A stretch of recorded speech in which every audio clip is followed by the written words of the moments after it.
Ako sa to vlastne zapína? Musím toto stlačiť. Aha, tu je ešte jedno.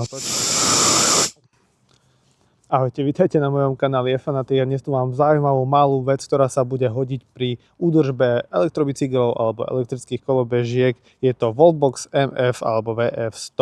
Je to fúkar, ktorý má workflow na úrovni 162 km za hodinu. Takto rýchlo dokáže fúkať vzduch, čo ste si aj mohli všimnúť, pretože ja omylom som to dal na plné pecky. Mňa tento produkt zaujal svojou kompaktnosťou, svojou v podstate vydržou a hlavne to, že to má mať až 150 000 otáčok za minútu, čo mi príde až nereálne. Tak som sa rozhodol ho vyskúšať.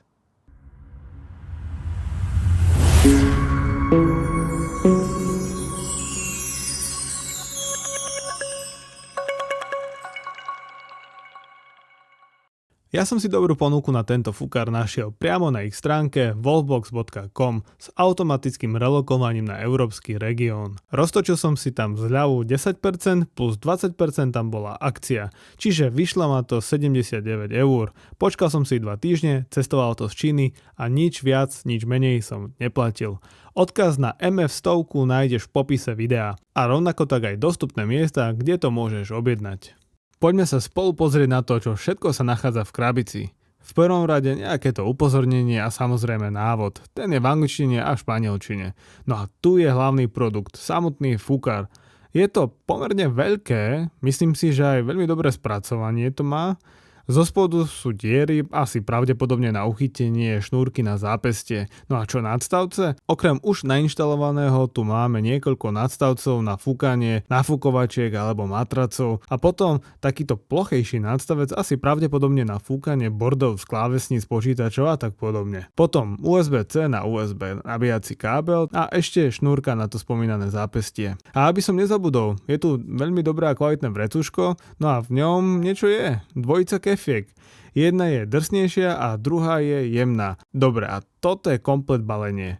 Nuž, ale nejak mi to vrecuško tam nepasuje. Megaflow 100, ako sa nazýva tento fúkar, má pomerne kompaktné rozbery 16x6 cm a na hrúbku 4 cm. Je neuveriteľné, že tu máme pri plnom výkone až 150 000 otáčok za minútu. O nabíjanie sa postará už spomínané USB-C pripojenie s dobou nabíjania 2,5 hodiny. V prípade baterky sú tu 2x3000 mAh články. Samotná váha fúkara predstavuje niečo málo cez 300 gramov. Stále tomu nerozumiem, ako je možné, že pri plnom výkone tu vie prejsť vzduch rýchlosťou vyše 160 km za hodinu. To je pecka. Na druhú stranu je škoda, že je tu použité len plastové telo, aj keď síce dobre spracované. No a mňa ešte zaujalo, že je tu osobitne aj sériové číslo produktu. Na tele fúkara sa nachádzajú dve fyzické tlačidlá. To prvé je zapnutie a zároveň nastavenie úrovne fúkania a na boku sú 4 diódy ukazujúce kapacitu batérie. To druhé tlačidlo slúži na zapnutie a vypnutie samotného fúkara. Teraz mám nastavený ten najsilnejší režim, no a naozaj to má veľmi solidnú silu. Normálne cítim odpor vzduchu v ruke, v ktorej držím samotný fúkar. Naozaj je to sila, celkom si na to človek musí aj zvyknúť, až nechápem, kde sa to v tom malom tele proste berie. Pri stredne silnom výkone tu máme až 80 000 otáčok za minútu, čo je niečo viac ako polovičná sila fúkara. No a paradoxom je, že niektoré fúkare majú maximum 70 až 80 000 otáčok za minútu a ten posledný režim to je už ako Vánok. Neviem si veľmi predstaviť toto využitie. Ja mám doma ešte jeden fúkar od značky Nightcore. Je menší a takmer rovnako výkonný ako Voltbox a navyše je z hliníka a nie z plastu. Má bezpečnostnú mriežku a napríklad intenzita fúkania sa reguluje kolieskom, čo je podľa mňa výborný nápad. Fúka maximálnou rýchlosťou až 42 metrov za sekundu, čo je o 11 km za hodinu menej ako Voltbox.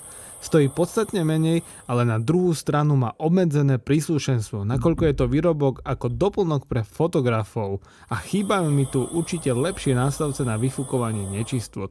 Možno, že sa dočkam v nejakej ďalšej generácii, kto vie. Pre mňa asi najväčší zmysel dáva fúkať nečistoty a prach priamo z bicykla, z elektrobajku môjho, ktorý tu mám, Engve Engine Pro, ale v customizovanej verzii. Prach, ktorý je teraz, je usadený už niekoľko mesiacov, takže ten logicky nepôjde dole s týmto, ale ak by som mal čerstvý prach, tak pekne krásne si ho...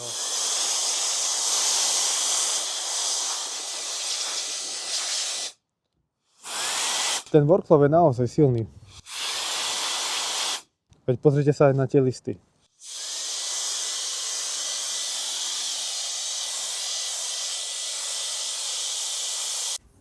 Myslím, že takto je to vidieť lepšie, takže MF100 viete použiť na jeseň napríklad pri padaní listov, ale to asi tak prakticky nebude. Čo sa ale skôr hodí je vyfúkať listie spod stieračov a možno by to mohlo dobre fungovať aj na čerstvo napadnutý sneh. Okrem teda čistenia bicyklov od prachu mi príde táto vecička vhodná najmä na čistenie klávesnice od bordelu alebo čistenie rôznych kamier, ktoré mám. A tu mi bude určite stačiť v pohode aj ten polovičný výkon.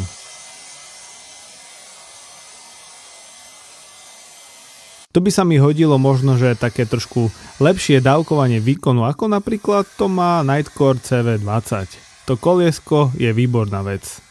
No a výrobca na marketingových fotkách ukazuje ďalšie zaujímavé možnosti využitia tohto prenosného výkonného fukára. Na čo by ste ho použili vy? Výrobca udáva výdrž od 10 minút až po 100 minút. Ja som sa rozhodol vyskúšať výdrž na strednom režime, ktorý má stále dosť vysoký výkon a takmer 18 minút je celkom slušný výkon podľa mňa.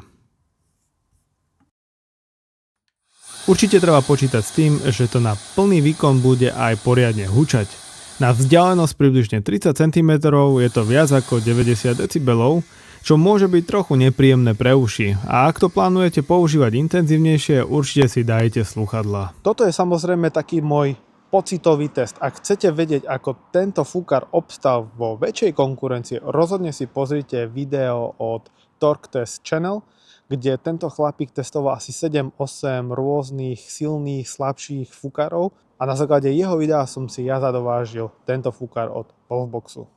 Poďme si teraz niečo povedať o výhodách, nevýhodách tohto fúkara od Wolfboxu. V prvom rade sa mi páči to prevedenie. Aj keď je to plast, čo by nemusel byť plast, tak mi to príde, že je to tuhé a mám pocit, že je to veľmi dobre spravené. Váha 300 gramov podľa mňa je celkom adekvátna. A ten výkon je naozaj neskutočný. Nevidel som silnejší fúkar v podobnom prevedení, v podobnom tele, ktorý by bol bezdrôtový a ktorý by išiel také bomby. Rozhodne je fajn vec, že tu máme množstvo príslušenstva. Týchto nadstavcov je 5. Dajú sa použiť na rôzne veci, tá inštalácia je veľmi jednoduchá a celkovo ten fúkar sa drží veľmi dobre v tej jednej ruke. Výdrž aj podľa môjho testu je pomerne celkom dobrá, pretože výrobca uvádza od 10 do 100 minút. Mne sa to podarilo na druhom rýchlostnom stupni alebo tom druhom režime dosiahnuť nejakých takmer 18 minút. Keď si uvedomíte, že tých 80 000 otáčok za minútu pri tom strednom výkone je viac ako väčšina podobných fúkarov má maximum toho výkonu, tak tých 18 minút je celkom fajn. Čiže asi ten špičkový výkon tam bude naozaj tých 10 minút, ktorý uvádza samotný výrobca. A čo nevýhody? Tak mne je trošku ľúto, že to nie je hliník, ale plast. Ten Nightcore CV20, ktorý mám, pôsobí na mňa kvalitnejšie, robustnejšie a že to viacej vydrží. Aj keď tu nič nepraska, nepúka, je to asi pravdepodobne dobrý plast, ale mohlo to byť predsa len, že z hliníka. Druhou vecou, čo mi to trošku vadí, je to, že napríklad Nightcore CV20 má vzadu tú mriežku proti nejakým tým drobnostiam, ktoré by mohol ten fúkar nasať. Tuto prakticky tá mriežka má dosť veľké diery a podľa mňa to nie je úplne možno, že dobre vyriešené. Ďalšou vecou, čo mi tu trošku prekáža, je to ovládanie, pretože potrebujem to vlastne zapnúť dlhším podržaním tohto tlačidla a tu si vlastne volím aj 3 režimy a potom týmto tlačidlom pustím fúkar. Mne by tu vyhovovalo tak, ako to má CV20, že tu mám taký potenciometer, takéto nastavovacie koliesko, kde si regulujem ten tok toho vzduchu. To mi vyhovuje o mnoho viac. Nabíjanie je približne nejakých 2,5 hodiny a maximálne to vie nabíjať 10 W. Napríklad CV20 vie nabíjať až 18 W. A druhou vecou, čo by tu mohlo byť a čo nefunguje ani pri CV20, je to, že počas nabíjania sa nedá tento produkt používať, čo je trošku možno, že na škodu.